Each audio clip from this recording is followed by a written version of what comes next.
Single parent है, लेकिन फिर भी उसे लेकर तुमने कभी नहीं कहा कि दक्ष के लिए नानी रख लेते हैं। बस तुम्हें मैं अपने बच्चे को संभालने के लिए काबिल नहीं नजर आती। अरमान, देखो मुझे लगता है हम दोनों अपने बच्चे के लिए काफी हैं। हमें बाहर वाले किसी भी इंसान की जरूरत नहीं है। अभी तुम तो ऐसे बात कर रहे हो ऐसे नैनी रखना गलत है। बिल्कुल नहीं है अरमान। देखो जो पेरेंट्स बच्चे के पैदा होते ही जॉब रिज्वाइन कर लेते हैं वो नानी रखते हैं, लेकिन अभी मैं मैटरनिटी लीव पर हूँ, तुम भी घर पे रहते हो, हमें एक्स्ट्रा केयर की जरूरत है ही नहीं।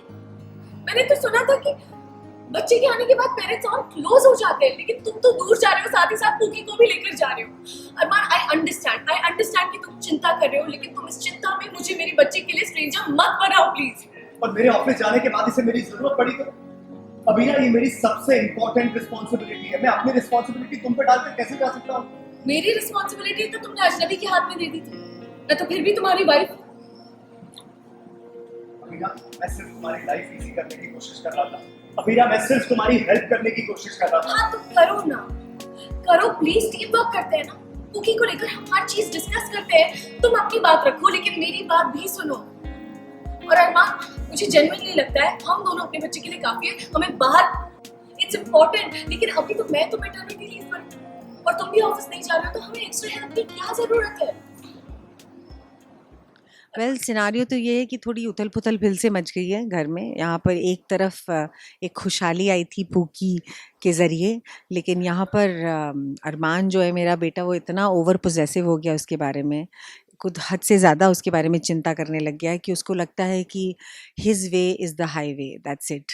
और किसी का वे, किसी का फैसला पूकी के प्रति, किसी का पूकी को ध्यान रखना, ये सब उसे लगता है कि सब बेवकूफ़ है, यहाँ पर मैं ही हूँ जो उसका ख्याल रखता है, बाकी सब नहीं रख पा रहे हैं।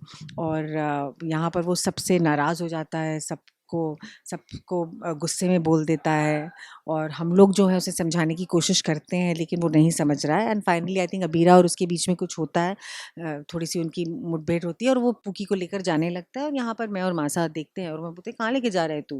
बोलते मैं पूकी को उसकी सरोगेट मदर के पास लेके जा रहा हूँ, बिकॉज उसको ज़्यादा ज़रूरत है अपनी माँ की, बिकॉज अबीरा तो उसे समझ ही नहीं रही है। और यहाँ पर हमें अच्छा नहीं लगता कि वो ये सब कर रहा है, क्योंकि हमें पता है कि अबीरा के लिए एक माँ बनना कितनी बड़ी बात है।